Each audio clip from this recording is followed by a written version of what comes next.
Good evening दोस्तों। आज का सेक्शन जो होगा वो क्लास ट्वेल्थ के लिए, जो क्लास ट्वेल्थ का है वो प्री बोर्ड एग्ज़ाम के लिए 100% जो क्वेश्चन बनेगा इस पर आप इसको देखिए और देख करके इसको पढ़ करके ही जाइए, आप एग्ज़ाम दीजिए। तो आज जो है आपको पढ़ाएंगे हम उपसहसंयोजक यौगिक, उपसहसंयोजक यौगिक यानी उपसहसंयोजक यौगिक यानी कोऑर्डिनेशन कंपाउंड है। कोऑर्डिनेशन कंपाउंड, इसका मतलब ये है कि वह यौगिक जो उपसहसंयोजक, वह यौगिक जो उपसहसंयोजक बंध द्वारा बना होता है, वह यौगिक जो उपसहसंयोजक बंध द्वारा बना होता है उस यौगिक को उपसहसंयोजक बंध कहते हैं। और दोस्तों उपसहसंयोजक बंध किसको कहते हैं? तो एक शब्द है कि वह बंध जो एक दाता परमाणु, वह बंध जो एक दाता परमाणु एवं एक ग्राही परमाणु, एक ग्राही परमाणु के मध्य बनता है। यानी हम ये कहें कि इसमें एक मेटल हो और एक लिगेंड हो, एक मेटल हो और एक लिगेंड हो। जो लिगेंड हो उस पे एक्स्ट्रा इलेक्ट्रॉन हो और जो मेटल हो उसके पास एक्स्ट्रा वैकेंट आर्बिटल हो, कई वैकेंट आर्बिटल हों।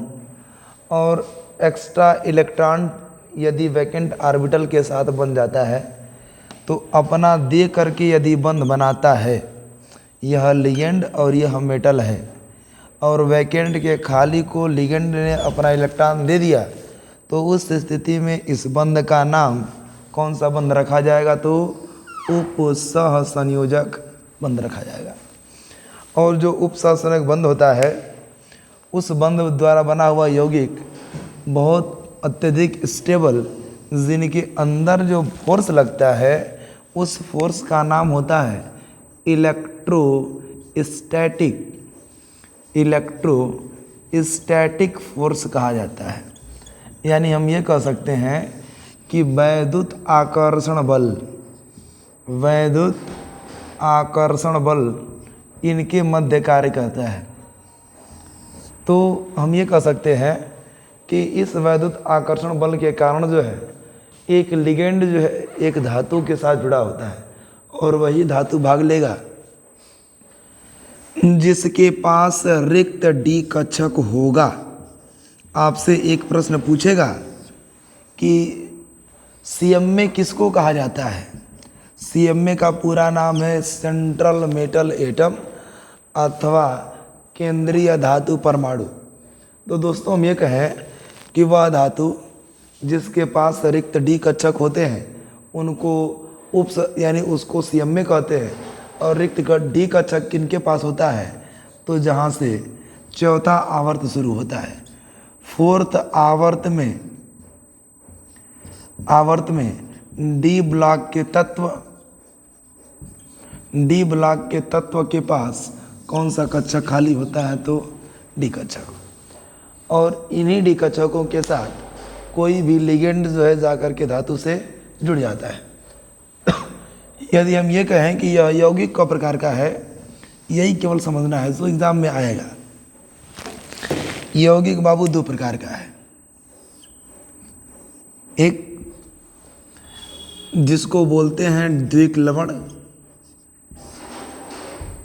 एक द्विक लवण है जिसको अंग्रेजी में बोलते हैं डबल साल्ट, और एक जो है कोऑर्डिनेशन साल्ट है, कोऑर्डिनेशन साल्ट, या इसको कंपाउंड कहा जाता है, कंपाउंड साल्ट है, संयुक्त लवण, संयुक्त लवण है। उस संयुक्त लवण के पास,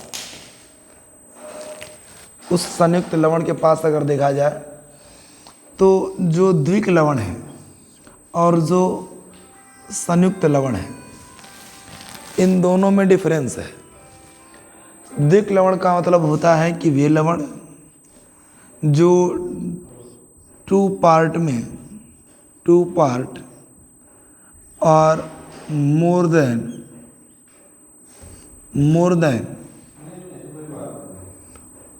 वन पार्ट, और जो कंपाउंड होता है ओनली वन पार्ट। हम ये कह सकते हैं कि जो यौगिक टूटे और अपने अस्तित्व को ख़त्म कर दे, यानी वह यौगिक जो पानी में घुलने के बाद अपने अस्तित्व को ख़त्म कर देते हैं, ऐसे यौगिक को द्विक लवण कहते हैं। जैसे अगर बाबू हम कहें आपसे कि K2SO4 Al2SO4 of थ्रायस into 24H2O को अगर पानी में घोल दिया जाए तो यह सभी अपने आयन में टूट जाएंगे। जैसे अगर हम ये देखें तो 2K प्लस SO4 पे 2 माइनस प्लस 2Al पर 3 प्लस SO4 पे 2 माइनस 3 नंबर और plus 24H2O, they are dissociate on their each ions. That means ये कह सकते हैं कि यह अपने संपूर्ण आयनों में टूट जाता है। और एक और उदाहरण देख लीजिए जिसको बोलते हैं, इसको बोला जाता है बाबू पोटास एलम, पोटास एलम बोलते हैं। और इसको बोला जाता है क्या चीज़, तो इसको बाबू यानी बोला जाए मोहर लवण, मोहर लवण। और मोहर लवण का फार्मूला होता है ammonium NH4 of twice into FeSO4 of twice into 6H2O। ये वैल्यू होती है जिसको बोलते हैं मोहर लवण।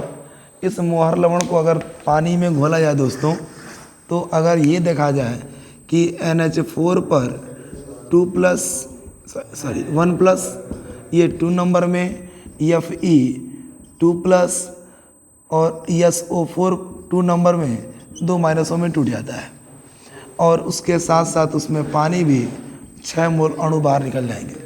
तो ऐसे अणु जो पानी में घुलने पर पूर्णतया डिसोसिएट यानी घुल जाते हैं, ऐसे लवण को कौन सा लवण कहा जाता है, तो द्विक लवण कहते हैं। कौन सा लवण कहेंगे, द्विक लवण कहेंगे। लेकिन जिनको घोला जाए और वह पूरी तरह से घुले नहीं, ऐसे यौगिक को कौन सा यौगिक कहते हैं, तो संयुक्त लवण कहा जाता है। इसका तो क्लियरिटी मिल रही है हमको कि यह सभी आयन में टूट रहा है। इसकी क्लियरिटी नहीं मिल रही है कि यह टूट भी रहा है। इसका मतलब ये है कि यह जब नहीं टूट रहा होगा तो कैसे है, यह कंपाउंड कौन सा बन रहा होगा। इस कंपाउंड के उदाहरण को आप देखिए, जैसे K3FeSCN6, यानी हम ये कहें K3FeCN6 को अगर देखा जाए तो इसको अगर घोला जाए पानी में तो 3K प्लस और प्लस FeCN6 पर 3 माइनस, यानी जो अपने आयन को बनाए रखते हैं, अपने गुणधर्म को बनाए रखते हैं, अपने स्टेबिलिटी को बनाए रखते हैं, ऐसे कंपाउंड तो कोऑर्डिनेट कंपाउंड ही कहलाता है। इसको अगर देखा जाए एक प्लस में है और एक माइनस में है, यानी अंश मात्र एक प्लस और माइनस में टूटा, लेकिन पूरा अंश डिसोसिएट नहीं हुआ है। Fe अलग नहीं हुआ, Cn अलग नहीं हुआ, इसकी संख्या 6 नहीं अलग हुई, इसका ब्रैकेट नहीं अलग हुआ है। दैट मीन्स हम ये कह सकते हैं कि ऐसे यौगिक को संयुक्त यौगिक ही कहा जाता है। एक और उदाहरण देख लीजिए, K4FeCN6 पोटेशियम फेरोसाइनाइड। एक और उदाहरण देख लीजिए, F यानी K3COCN6। यानी इनकी जो वैल्यू है, अगर ये देखा जाए तो इनको पानी में घोलेंगे तो यह घुलने वाले नहीं है। यह पूर्णतः अपने आयन में नहीं टूटते हैं, अपने यौगिकों के अस्तित्व को, अपने रंगों को बनाए रखते हैं। ऐसे यौगिक यानी संयुक्त यौगिक कहलाते हैं। अगर इसमें देखा जाए तो इसके प्रत्येक भागों को आप पढ़ सकते हैं। जैसे आपको अगर बताया जाएगा अगले वीडियो में भी, यहाँ पर थोड़ा सा जो है व्यू दिखा देते हैं, आपको देख सकते हैं। अगर K3FeCN6 अगर लिखा जाए सॉरी, या तो इसमें अगर K है प्लस में 3 में टूटेगा, प्लस FeCN6 जो है 3 माइनस में टूटेगा। तो जो बाबू टूटा हुआ अंश है इसको प्राथमिक संयोजकता कहा जाता है। क्या बोलते हैं? प्राथमिक संयोजकता। और primary valency that means ionise, जो अपने आयनों में टूट जाता है। Fe को अगर देखा जाए Fe को, तो इसको बोलते हैं केंद्रीय धातु परमाणु। केंद्रीय धातु परमाणु बोला जाता है। CN6 को अगर देखा जाए तो Cn की वैल्यू को बोला जाता है लिगेंड। इसको हिंदी और अंग्रेजी दोनों में कह सकते हैं। 6 की संख्या जो है उसको बोलते हैं कोऑर्डिनेशन नंबर, यानी समन्वय संख्या। समन्वय संख्या बोला जाता है। इस क्षेत्र को, इसको बोलते हैं सहसंयोजक क्षेत्र। सहसंयोजक क्षेत्र कहा जाता है। और इसको देखा जाए तो Cn की जो 6 संख्या है इसको बोलते हैं सेकेंडरी वैलेंसी, यानी कि द्वितीयक संयोजकता। क्या बोलते हैं उसको? द्वितीयक